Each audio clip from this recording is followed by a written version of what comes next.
Да, дорогие коллеги, друзья, надеюсь, меня слышно.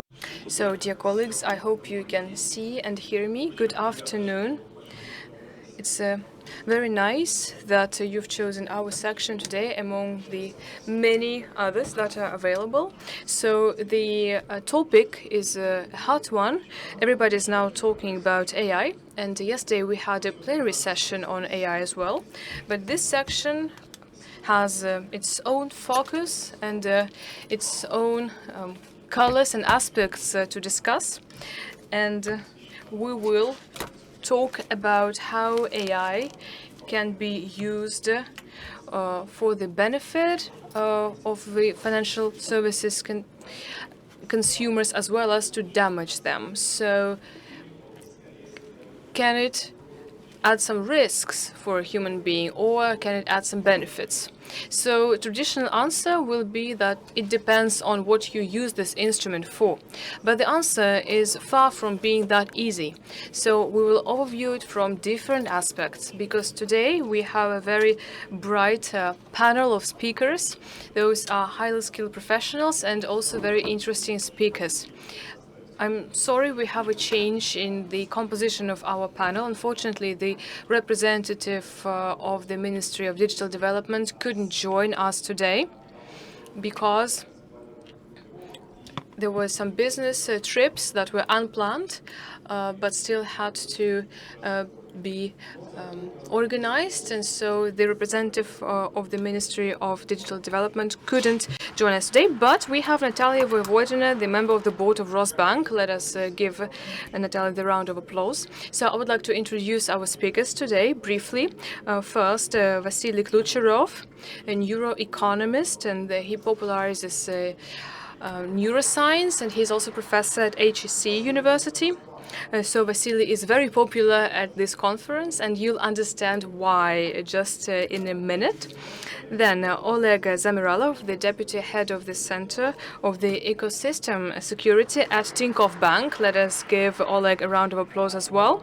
Then Ivan Kuzmin, the senior managing director and the director of the Department of Data and Recommended Systems of B2C at Sber. And the guru of AI, Alexander Krynov, the head of the development of technologies in Yandex. So, you understand that we have very interesting speakers today. So, colleagues, we will have an interactive communication as well, but unfortunately we are pressed for time. So we will also probably be communicating even in gestures, not like verbally. But if we have some time left after our speakers present, then I'll give you the opportunity to ask questions. And I would also like to ask speakers to stay within the time frame. So you know that in AI we should also have like a full-fledged discussion to discuss it from different points of view. So to add some interactive aspect, I would like to have a very quick survey questionnaire. So I have a couple of questions. First question, could you please raise your left hand if you believe that AI is the benefit and it can add and help the humanity? Please raise your left hand. Nice, very nice, okay. And now, could you please raise your left hand if you believe that AI is a risk and the use of AI can damage a human being? Could you please raise your left hand? Okay, so we see the same results. That's not it. Could you please raise your hand if you believe that AI has already come to our lives? Thank you. Could you please stop with your raised hands? Yes, let's freeze like this. So I didn't say which hand to raise, and everybody has raised left hand. And how many people who use left hand to write do we have in the hall? Okay, so I also write with my left hand, and I see a couple of people like this. So we didn't specify which hand to raise to answer the third question, and we saw the work of a cognitive effect. So that was kind of a like funny example, but now I'd like to actually talk about how people make decisions and what are the cognitive traps that we can fall into every day. Unfortunately, quite often we don't even see those cognitive traps, because when there is a trap, we usually don't see it, and we don't even realize that we are falling into that trap. But there is a specific problem. It's about vulnerabilities of people. And I believe that when you read some different cases about social engineering, you understand that very smart and experienced people can also fall into those cognitive traps. Why this happens and what is the nature of those vulnerabilities? And from the practical point of view, what are the risks connected to the use of AI in the market, in B2C? I would like to pose this question to Vasily. So, my question is, could you please elaborate on how unfair counterparties can trick our brain, and what can we do to prevent this? Thank you very much for this invitation. I'm quite a strange, weird participant. I'm a neurobiologist, and I have a very classical career. I'm the head of the neurobiological lab. And at the same time, I'm a professor at the Higher School of Business. It is not as strange as it might look. Now, neuroscience is very interesting for us because of the manipulations aspect and also in terms of what AI can do to us later. We study decision making, how our brain makes decisions. And my favorite area is to answer how we are being manipulated. This format is not a regular one for me, and so I've made some notes, and sometimes I will look at them. I wanted to explain why quite often biologists are invited to these kinds of forums. This is connected to the crisis of decision making. Here we have the central bank, like major banks representatives, and you work with consumers, you try to predict how people will behave. And there are a lot of crises in this respect. The first one of them was in 1977. One of the psychologists, Richard Nisbett, published an article and showed that people actually didn't understand how they were making decisions. It's a very long article. It's very convincing. And the idea is that people didn't understand what was influencing their decisions, and there is no correlation between some event and some decision, some cause and some decision. So in retrospective, if you talk to a victim of a fraud, then this victim wouldn't be able to explain how all this happened. And one of the PhD students in Lund University published an article in which he was replacing the decisions of people, and also about 70% of people actually noticed that they really recognized that their decisions were replaced. What's interesting, if you read this article, actually, if a person made a decision, then this decision was replaced, then this person can easily explain the replaced decision. Well, might be connected to the brain work, right? So it is connected to manipulation, and this can also be used by AI. And there is another idea of two systems, System 1 and System 2, and the compromise of systems. This is the compromise that was reached by neurobiologists and other scientists. So the System 1 manages us, makes decisions, it's subconscious, and while proceeding from the works of me and my colleagues, System 1 can be manipulated socially, can be manipulated by AI. What is the problem here? We don't understand what is going on, and it's very difficult to prevent that manipulation. This is also illustrated by the fantastic research of the brain. Antonio Damasio, a wonderful neurobiologist, his works are translated into Russian. He studied people with the problem in System 1. Those are people that are very smart, but they have some problems with the System 1. And so they are put in the experimental circumstances where they can earn money. They have, for example, a couple of strategies. Like first strategy, they will earn money, win money, and the second strategy, they will lose money. And if we train these people and ask what strategy is profitable, then they would say, the strategy 1 brings us money, but they don't choose this strategy. It's also quite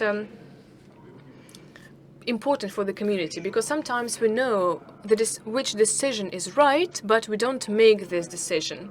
And that means that we can be manipulated. We have emotional system, subconscious system. Sometimes people don't understand how to make the right decision, even though they know which decision is right. So we study how we are influenced, how our brain is influenced. We scan it. We study different aspects. And today, there is a number of factors that influence us a lot, and social agents use those factors. These are, I also wanted to mention, when I was going here, I took a book. It's a translation of the so-called Bible in social influence by Robert Cialdini. This is guru that changed the world in this area. He studied the manipulation mechanisms, and he developed 6 different mechanisms. I have this book with the signature of the author, and it changed my life. We started to study manipulations. So I'm now reading the last of his books, dated 2016. It's about System 1. It's about our attention. System 1 manages our attention. And AI is incredible when it comes to our attention. Maybe you remember the research that shocked everybody, like the leading network in the world in 2016, 2012, they were changing the words for 700,000 users. And they saw that if people see more sad words, then they start to post some sad texts. So the result is quite significant. Because, well, we do understand that AI actually builds our information agenda. So it manages our attention as people, and attention actually also influences the decision-making and manipulations. So now I'm talking from the academic point of view. We do have neuroeconomic studies, how to help to sell something. But our main goal is to prevent manipulations. The main problem with AI, I guess, and I would support my colleagues here, is that AI can make an information hyper-realistic. We study deepfakes, for example, and hyper-relevant as well. So you learn more about what you want to know, right? So networks know what to feed to you. Today, we actually see the information that corresponds to our opinion. That means that we see more information that we will like. And one of the traps that we fall into is the overconfidence. We seem to control it, like when we organize a 2-day course for colleagues on decision-making in banks, we ask participants to assess the quality of their driving skills from 0% to 100%. We have nobody who can assess this less than 50%, and we all overestimate ourselves. In my life, that was quite a drama. My father was a physicist, and after his death, it turned out that 50% of his savings was stolen by fraudsters, and I was sure that. I talked to him, I was sure that he would never fall into that trap, but we found 2 main motives that could influence him. His granddaughter and the collection of coins that he was assembling. What AI can do now is it can identify our preferences and influence it. If you know what a person likes, what he or she wants, what are the beliefs of this person, you can start to manipulate them.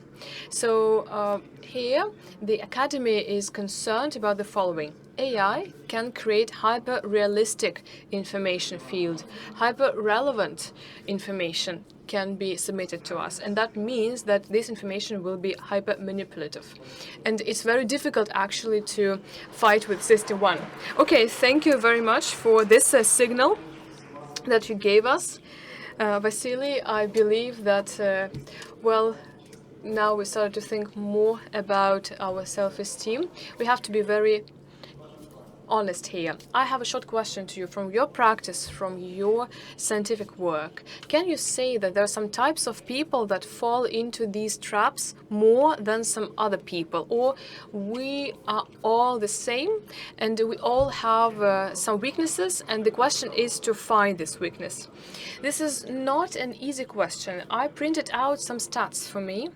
The first answer that I would give is that there are some myths, and elderly people tend to fall into these traps more. Well, and elderly people spend more money doing some fraud, but it also depends on countries a lot. I have some stats on Britain, the UK, and the peak of fraud activities is between 20 and 30 years. And so elderly people do not fall into those traps that much. And in Singapore, there are two peaks, 20 and 70 years. Depends a lot on the country, as well as on the context. But the myth that only elderly people fall into the traps of fraudsters, this is not right. The environment influences, right? Yes, right. Also, it requires some training and explanation. I would like to add, we all have some characteristics that probably help us to prevent falling into those traps. So-called self-reflection, and also some demand for self-reflection. Maybe you've seen the Sean Frederickson's tests. For example, if we have a notebook and a pen, together they cost 1,100 rubles. And then, the notebook will cost 1,000 rubles. How much does the pen cost, right?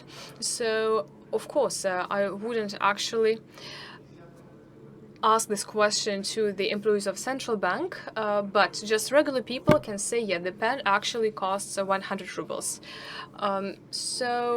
So sometimes we quite often go after the easiest answers. And so some automated behavior takes place. Can we really strike the balance between system 1 and system 2? This is the answer to whether we can resist manipulations. I would also like to add the following. Our beliefs now are probably the key factor. Unfortunately or fortunately, now one can get access to our preferences with the AI.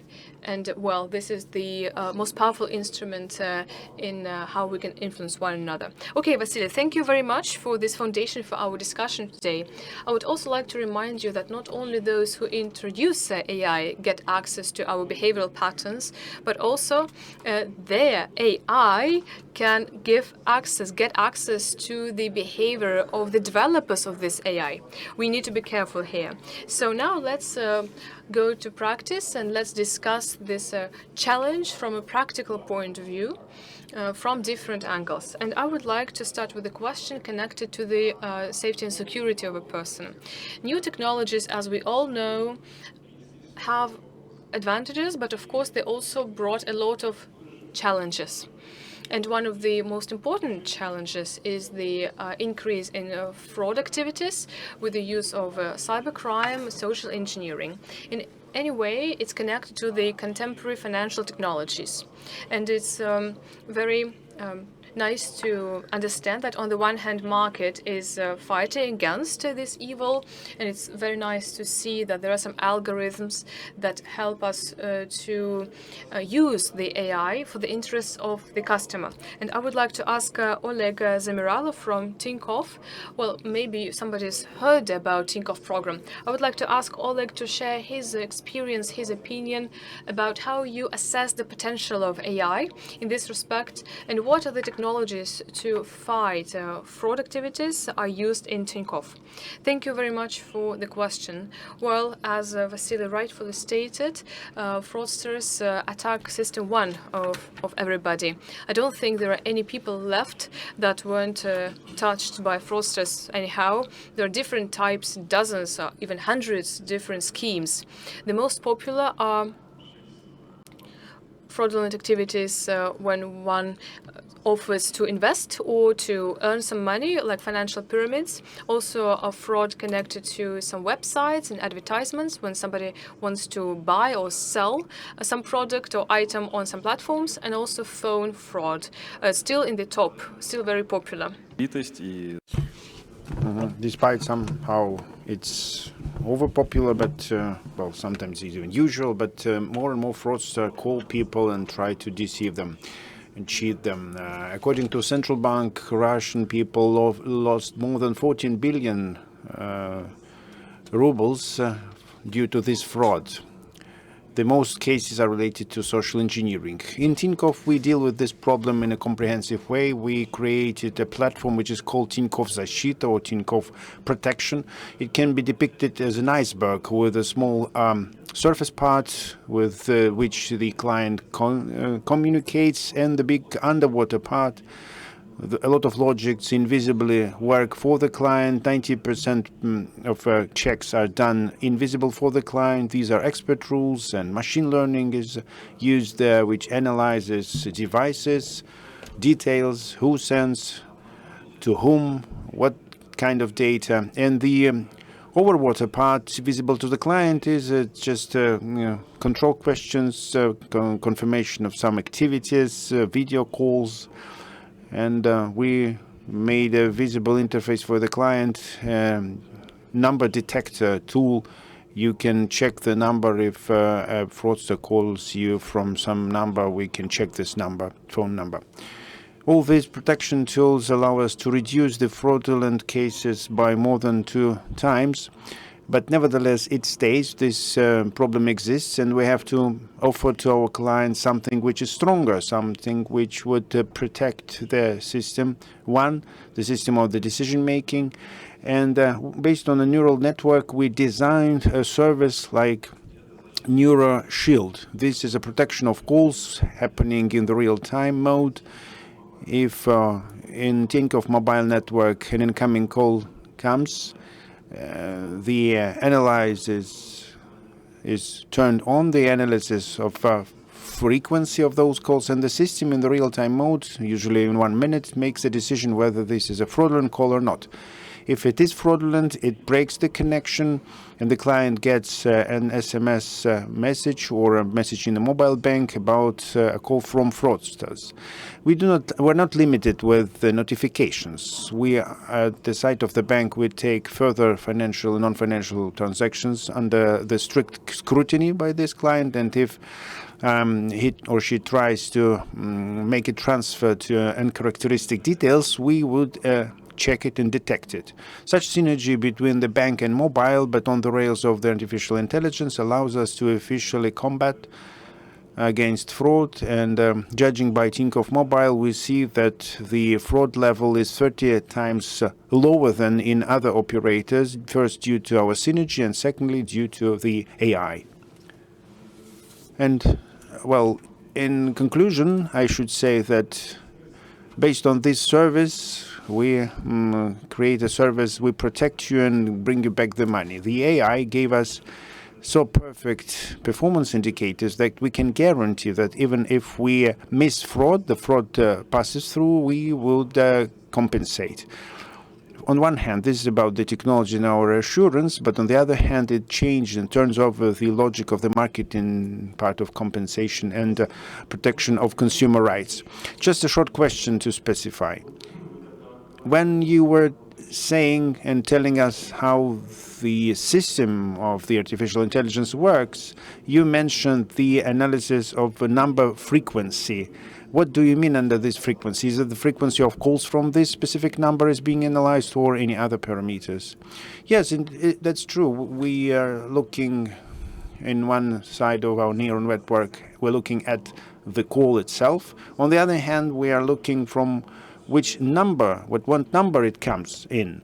We analyze how frequently people call from it. Was it used before, during the calls?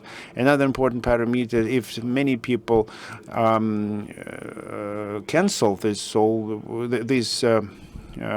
call, but after 100 cancellations, the person who picks up is under risk, probably. This is a normal story. A lot of telecom operators use this system of protection. The other part is more interesting, related to the analysis of the talk itself. Or, as far as I understand, you analyze the beginning of the conversation, and if you pick up some characteristic signs of social engineering, the system decides to break it up.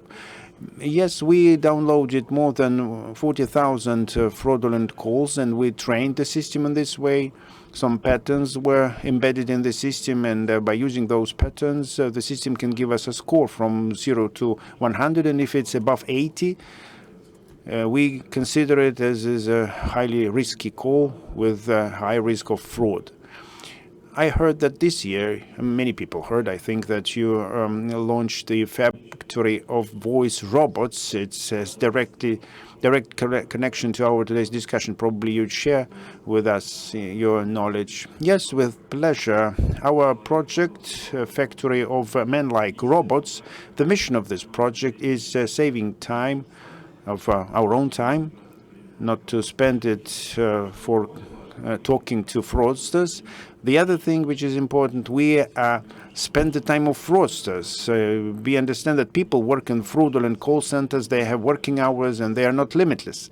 If we would spend the time of such call centers to the talks of our robots, as a result, we will reduce the number of victims, and we will all have a benefit. There will be more victims, but from the other side. Yes, someone wouldn't get a premium. Let's listen. Yes, my proposal is to listen to a call and give a verdict. It's an actor who tried to cheat fraudster, or is it a robot who works with the fraudulent call? Hello, please speak. Hello? Just wait a second. Hold on. I will put on my glasses. Please put on your glasses. Just hold on a second. And why you need your glasses to listen to me? You can hear me, can you? Probably I won't need them, will I? No. Alexander Vasilyevich, let me introduce. Please speak up. What's wrong? My name is Artur Alexeyevich. My name is Chernov. I'm the captain of justice from the investigations committee. Is it about money? Is it about money, isn't it? So now please raise your hands, those who think that this is just an actor playing a fraudster.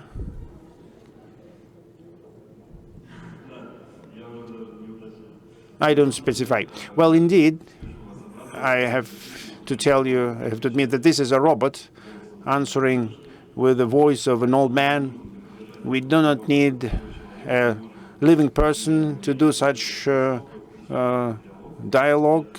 We can lead a dialogue by means of our robots, very long, and the fraudsters will spend their time to talk to such robots. Please play back once again. Please speak faster. Vasily Yakovlevich, hello. Hello, and who are you? Where are you from? I'm from the technical department of Sberbank. My name is Milokhin. I'm contacting you on the following issues. Wonderful. What do you want? What do you need from me? Just a second. Hold on a second. Come on, drive by. Why are you standing? Hello. Yes, I can talk to you now. Have you filed for changing your phone number? Have you filed an application for changing your phone number in our system? Okay, let's vote now for this piece. Is it like a living person, or is it a robot who believes that this is a living person? Yes, that's true. That was always also a robot who is now able to speak like a living person, and they spend as more time as possible of the fraudsters and take this time on themselves instead of you We have a special portal for that. We will use all your proposals. If you have new ideas for us, please leave your ideas on this portal. Thank you, Oleg. Thank you very much. It is very interesting and useful, I believe, useful deep dive into the topic of keeping or protecting functions of the artificial intelligence. But let's have a look at other perspective use of AI in the financial market, and let's speak about the recommender function of the artificial intelligence. It's not a secret that many players now in the market introduce such models that AI should analyze something, should pick up better solutions for us. And it seems to be okay, but an inevitable question, whether there are some ulterior motives. Will such model leave some choice for the person, or even the person is not needed? Probably AI will pick a better solution for the person. Or should it be some light imitation or light simulation of a choice? I have a question to Ivan Kuzmin in this regard. We know that Sber has been developing such recommender systems actively. How do you take your actions in this regard to make sure you provide a proper choice for your customers? Thank you very much. First, Oleg, it's a very great job that you've done in handling the fraud issue. In Sberbank, for example, according to the such calculations, we saved around 140 billion rubles of citizens. And on a daily basis, this is an up-to-date problem. We got 6 million calls from fraudsters. This system is very relevant now. And it's very good that we fight jointly against this problem. And I hope we can make it together as an industry. Speaking about the recommender system, the task is to solve the problem right here and right now, to earn on a client and or to build some long-term relations with the customer. What is important for us? The answer is obvious. We want to build relations with our clients, and our clients are almost the whole country. We want to have long-term relations with our customers. We want our clients to live as long as possible with our systems and with our solutions. And the question is how to streamline our algorithms, and this is a very acute question today. In this regard, some time ago we created a chamomile project or a Mashka project with petals, and each petal is related to separate problem, a separate specific problem or issue or demand, as we all have in our routine and day-to-day life. And the task which we have is to adapt our products which would help to solve all living situations and cover all demands using a huge amount of digital tracks and a huge amount of data in different situations. And in this situation, they should help people to solve their tasks and solve their problems. Seeing the huge amount of demand, it's around 383 different demand types, and now we learn how to forecast and detect around 50. We are in the very beginning of this journey, but what we see is the precision. The precision of our forecasting is quite high, and the most important is the feedback.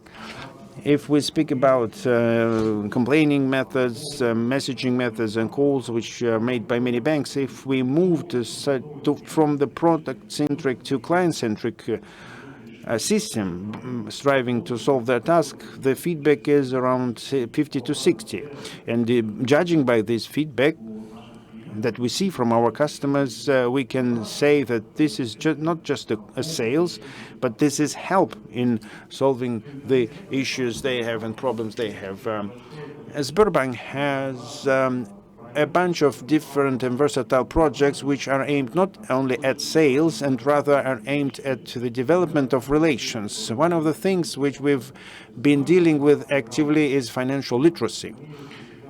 For ourselves, we determined around 29 criteria based on which we assess the current digital literacy of every person, judging by their behavior, what kind of products are of interest for them, and so on. And in this way, we can analyze whether the person is ready or not. To leave everybody to the free market, it would be like a casino. People can just lose their money in this regard. Our task is for people who come there, they should be trained. It should be their desire. We cannot ban them from doing it, but we should somehow train people and educate them. And such principles are used for that. We created a set of personalized communications for every client, for every customer, to improve the level of their financial literacy. On a monthly basis, we sent around 20 million such communications aimed at financial literacy, ESG issues related to high cybersecurity, how to detect different things and how to handle them. In 1 year of this project, during 1 year of this project, we see the growth of the awareness level by around 10%, which is main criteria of success for us. And what are our next steps and our next dream, if we may call it like that, to create a full-fledged digital twin of a person with the purpose of being able to model and forecast different trajectories, to offer to the person, to our customer, not only one product, but a couple of products probably.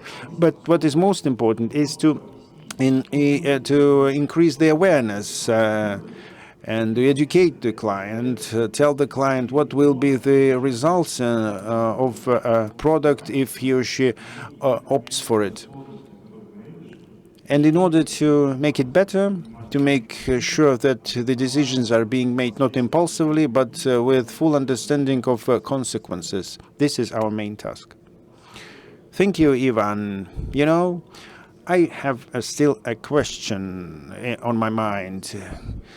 Do really financially literate people are needed in this system? If the system recommends to a person what fits him or her better, why we need this financial literacy? Well, generally speaking, developing of the customer when the decision-making process is made better, it is better for the client and better for the development of our client base. It is always good when people are more literate and financially literate, and it is to the benefit of everybody, of the state, commercial organizations, and the population. Did you make or will you make any studies or research? Well, conditionally speaking, you have some base split by the revenue from investments, and now you start offering your recommendations based on this basis. Do you have any analysis versus the control groups, some benchmarks? From the point of view of the analytics, this is probably the main point which would give you the answer, whether it is to the benefit and really works or just a toy. For sure, we use control groups inside. Apart from the group we are working with, we use control groups too, and we are observing the benefit for a longer period. In this regard, we have experiments and pilots in the part of the development. Unfortunately, they cannot be evaluated in time. Very often they go in months, or they sometimes last even years. And we observe the control group, their behavior, depending on how it is being compared to the real group. It would be really interesting to see the results. I mean, it's right length. We understand that this is a lengthy product. There's an experiment with candies, you know, and how it impacts on the different horizons, 2, 3, 5 years. I hope you will share with our data, not only with us, but the bright audience also, the broad audience also. Continuing the topic of limitations of choice and the role of the AI, I'd like to pass the floor to another player or another of the market or participant of our today's discussion, Natalya. We already mentioned, or I even wanted to mention it, the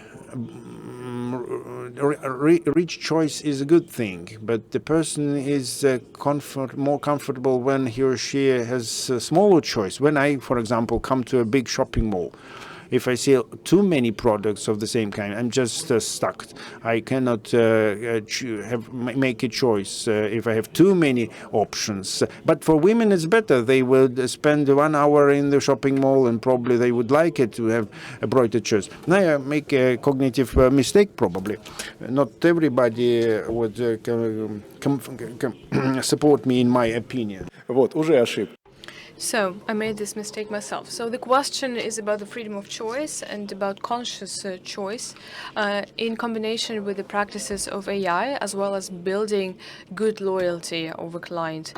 Not the artificial one when you are pushed, but the good one. How do you see this balance in your bank? Thank you for your question, extensive one. I was listening to the other participants and I thought that what would I add to our team, data team or information security team, is the competence of neurobiology.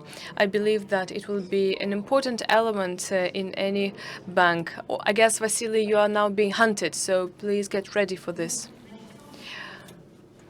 So let's start with the bank's mission.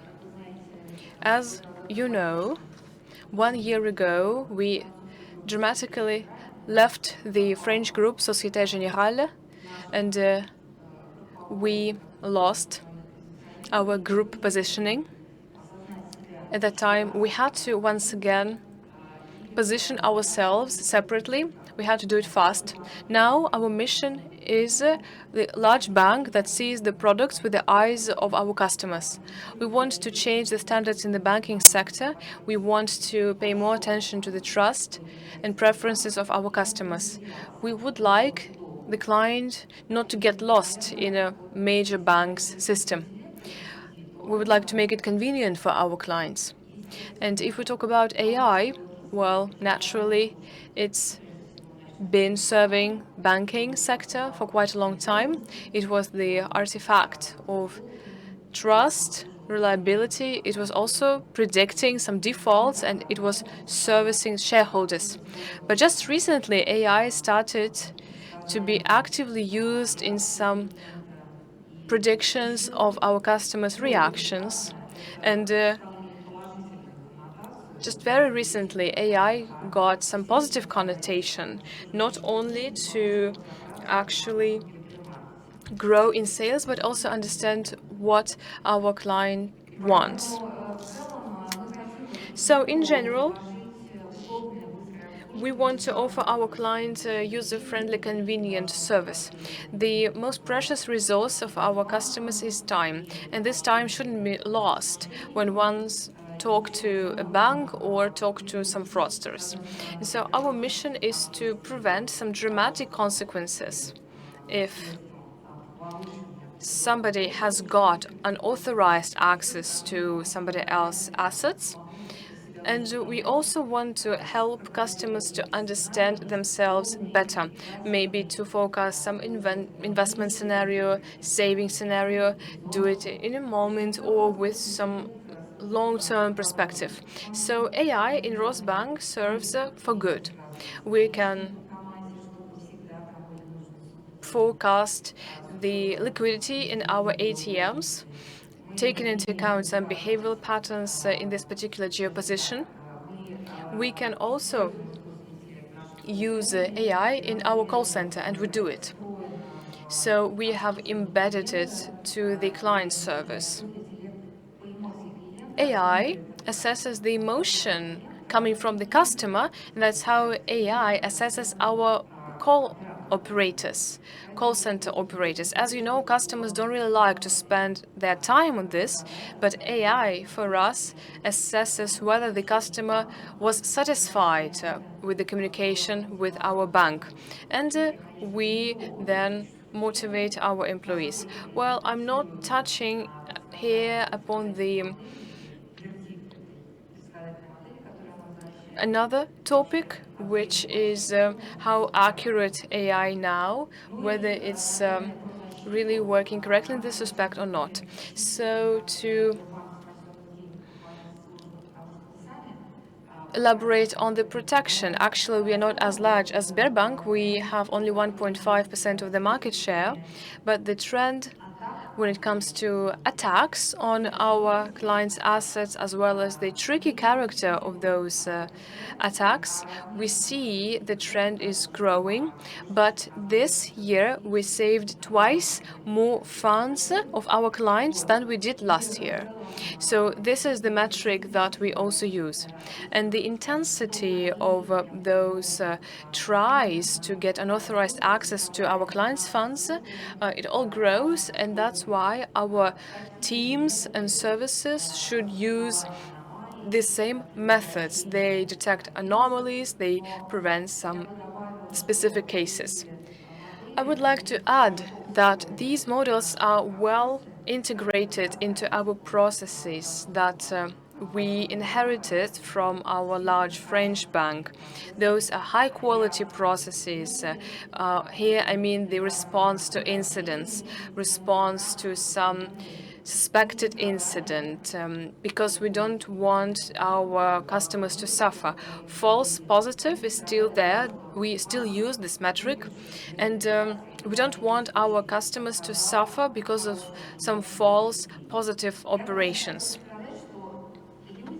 I also wanted to add that our clients changed their attitude towards the repeated checks and clearances. 5 years ago, if some card is blocked, or if some operation with the card is stopped, or if there is a call coming from a bank, 5 years ago it was annoying for our clients, and it wasn't very nice for them. But today our clients as well, understand it much better, because all those phishing attacks and social engineering, they never stop to surprise us how far they've gone.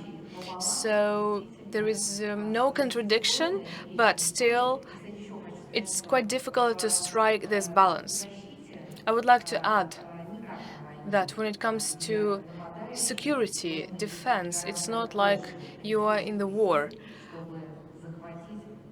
Because, well, in the war, to get some piece of land, you need to, if you want to get it, you need to be much more powerful.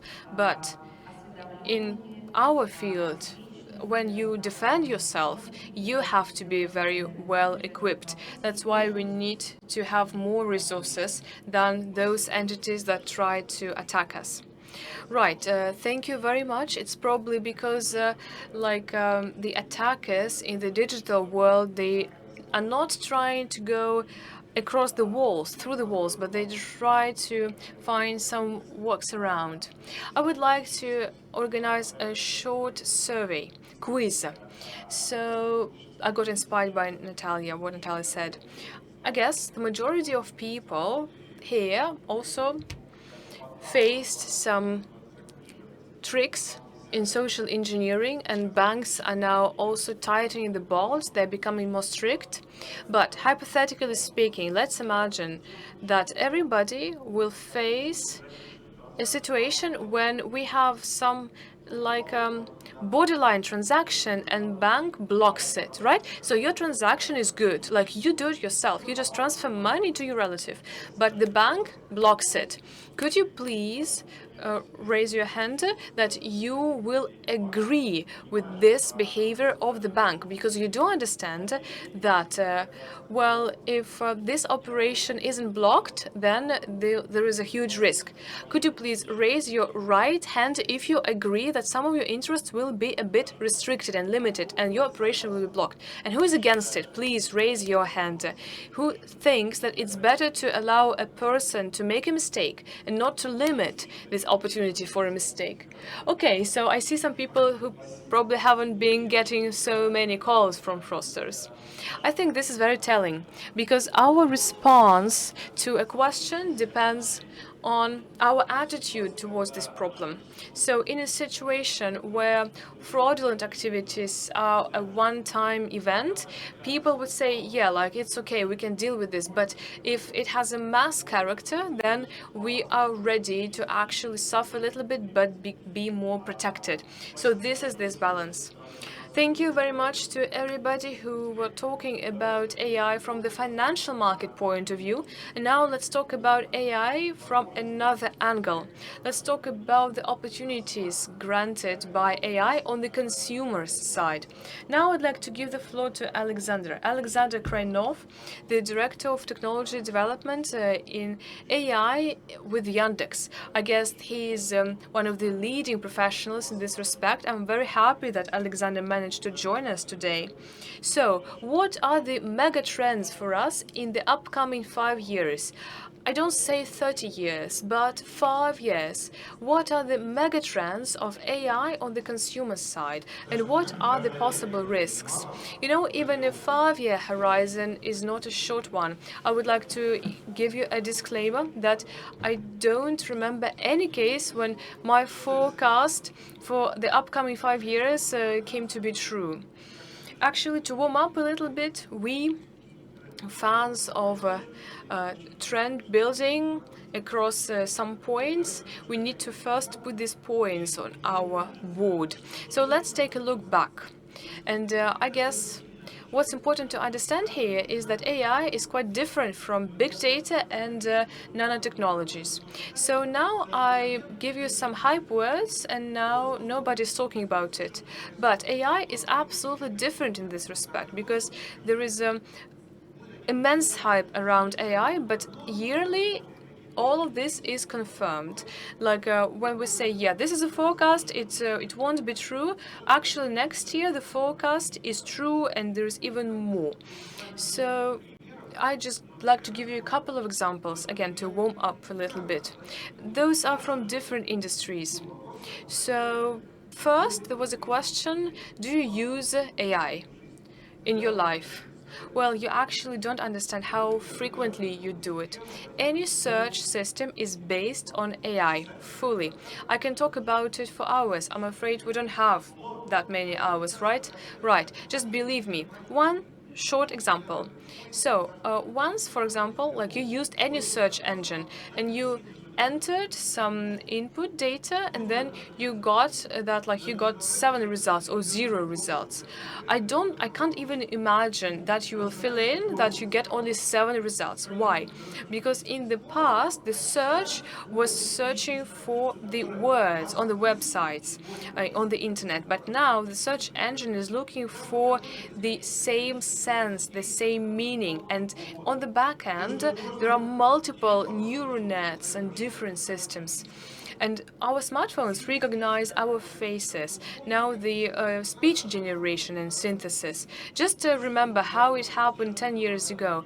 But now, like in the past, it wasn't very clear at all. It was very bad.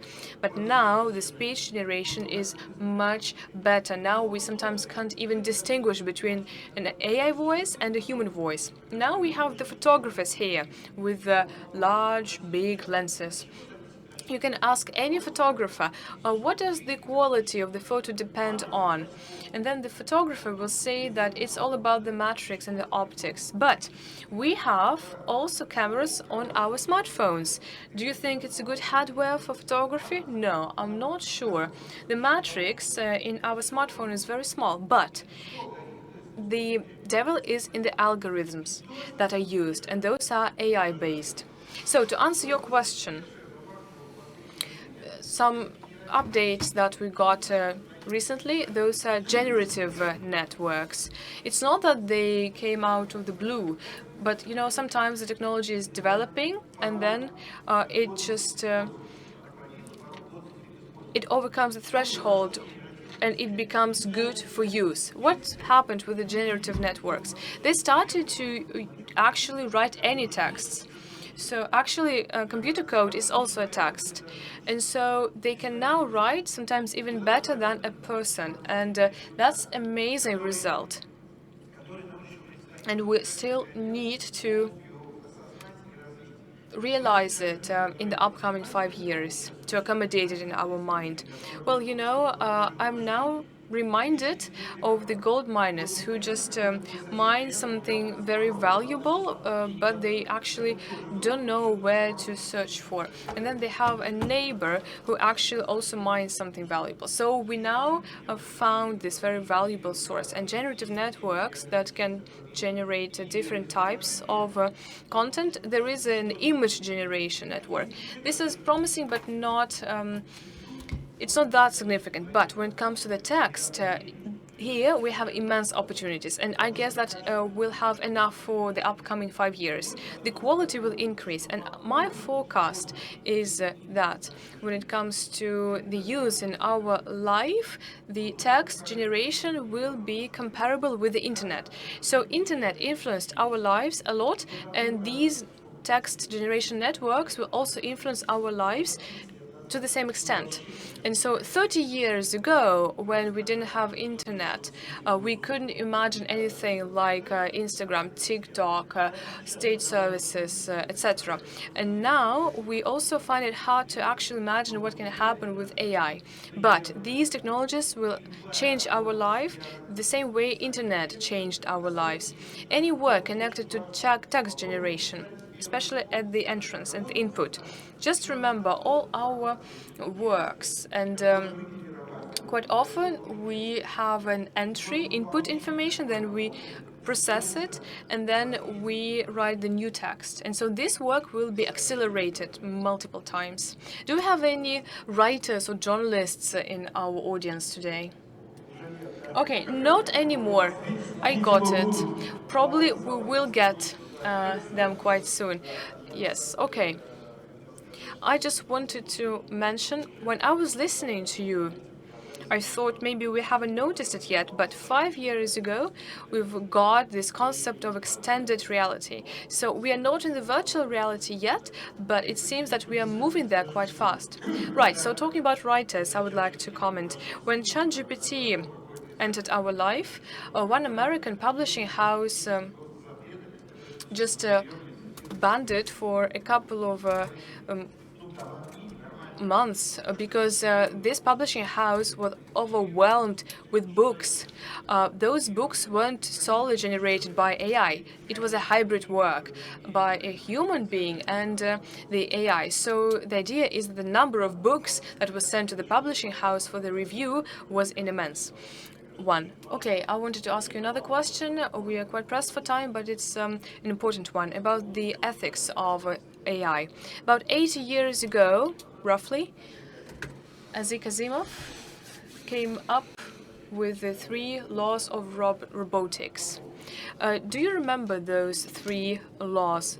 Raise any hand. One short quiz.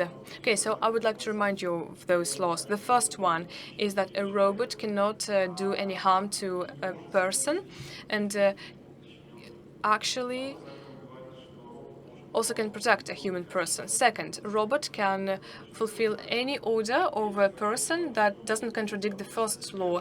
And also the third law is that the robot can take care of itself if it's not in contradiction with the law number 1 and number 2. And so for quite a long time, those people who read Asimov were guided by those 3 laws now. But it seems to me that the reality has changed. So what about ethics? Ethics, does it apply to AI to some extent today and tomorrow? Well, I guess now we have faced a lot of real ethical questions. This is not theory, this is practice. The Asimov's laws haven't changed. They are still the theory that exist, that sound very nice, but we don't really apply this to practice. In practice, we have to address millions of other questions. What's important? What is AI? It's our solution that is multiplied. What do we do with the difficult ethical questions that we face? Usually we don't address them in advance. If something happens, then we will address the question. So it somehow happens by itself. So some people do this, some people do that, and it's okay. But now here we need to answer some very difficult questions. And the ethical questions that we have to address, I'll just give you a couple of examples to demonstrate the complexity, to demonstrate how far that is from Asimov. So, for example, there is an initiative. They say it's difficult to distinguish between a person and a robot, and when you call a call center, we need to say that, yeah, you're talking to a robot. And you say, yeah, okay, but I want to talk to a person. Yes, I support this, but now I actually have learned that if people stop talking to robots, then in some systems, for example, doctor's appointment system, the possibility of booking an appointment in this system will be much smaller. So robots help us a lot here. Another example, when robots actually fight with fraudsters. If robot introduces itself, then it won't work anymore. And also, what happened after all the GDPR laws here, I'm very tired of filling in on the forms that I can give my consent to actually submit my personal data. And just to mention, in Alice or a Navigator, every time we will warn you that AI was used to build your route. Well, that will just make you mad. Well, okay, this is about regulation rather, but to understand the complexity of questions. For example, we have a search and people come for treatment to us, not to a doctor. Just remember, when you go first when something's wrong, of course you go through search engine. You search something. You search for answers in the internet. And now, there was a real request. How can we treat cancer with soda? And there is a question there, and there is an answer and there are many answers to this question. And what the engine should give in this situation. But the answer to the question is very hard, because this first desire, the normal people see it there. Let me just write a question that it's not possible to treat it with this remedy, with sodium, no problem. But then the question is, who am I to take this decision? Why do I think that my knowledge is enough to give such answers to these difficult questions? And this is a conflict. I can sit and give you more example for many hours from practice of our requests, and this is the very tricky place. This is the ethical question that we try to solve. For example, recommendations, people, what do you want to have as a music in the playlists? Okay, let's recommend them classic music. Probably our kids will be more educated. Or is it really allowed? Why do we take the right to impose some tastes or habits to people? Wouldn't it be more ethical just not to impose anything, not to force anything? But if you don't impose anything, probably they get into a bubble. There are a lot of questions. Alexander, thank you very much. Thanks you that you stopped me. Now we have taken an educative function of the AI. That's good. Colleagues, unfortunately, we are out of time almost. But we had a very interesting exchange of opinions about the future. But I would agree with Alexander, it's not good to try to forecast the future. As I remember, back in 1976, there was a big report for Hewlett-Packard for 40 years called Horizons of Technological Development for 40 years. They collected the whole bunch of best experts, visionaries, futurists, and the prophets of that year. And that was a big hype in 1976. Well, but in 2016, after 40 years, they raised this report and looked at it. And there was almost hit in all their forecasts. With 1 year, then 3 years, there was 50% hit, and then they didn't hit anything. It is due to the faster development of information technologies, and a lot of discoveries are made suddenly, without, undeliberately, unintentionally. But sometimes they open new buses, like in internet, new routes, and it can turn to a huge, not only industry, but the whole space we live in.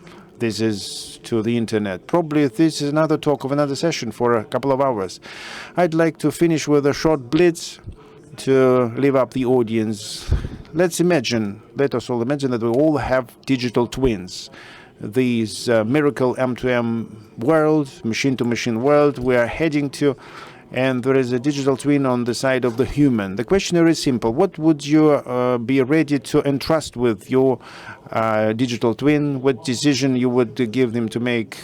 Just to answer this question to yourself, but I would ask our speakers 30 seconds each to give a quick answer spontaneously. Vasily, let's start with you. I would answer really personally. In principle, I would entrust a lot to my digital twin. I would completely rely on the digital twin in my communication with my colleagues from the Higher School of Economics, but what I would never trust to completely is building up my information agenda.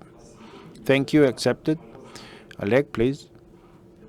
I would continue the topic of communication, and I would entrust my digital twin with all talks with unknown numbers, all calls from unknown numbers, but I would never give him a power to talk to my mom on the phone.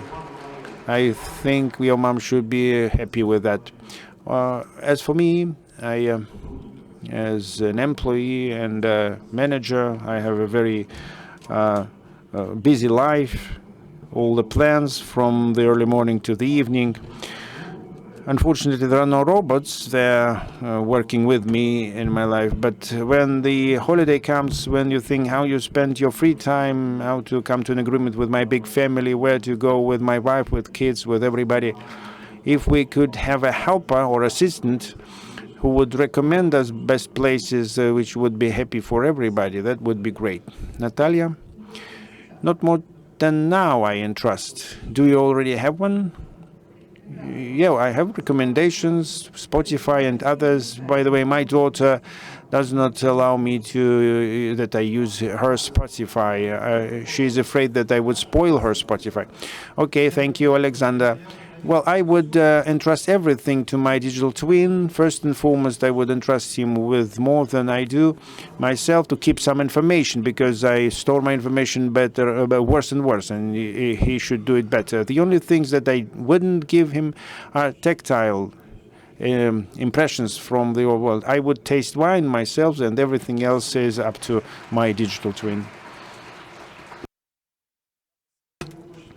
I would entrust my digital twin go shopping. I hate go shopping and buy same things. I don't know why I go there at all. Okay, summing up. First of all, thank you very much, dear speakers. They deserved our applause. And secondly, the topic itself is so acute and pressing. We will for sure come back to it many times. Every year will give us more events in this sphere. Let's stay tuned. And in conclusion, just a few years ago, November 1st, a big pledging declaration was signed by 28 countries. I see many people nodding, so you are aware about it. Probably this is the first document of such systematical level which did its best to summarize the attitude of humanity to the artificial intelligence. I wouldn't see in a few years that I would sign a declaration of a comprehensive view on the humanity, but we will learn it later, and stay tuned. Good luck to you, and stay safe. Thank you.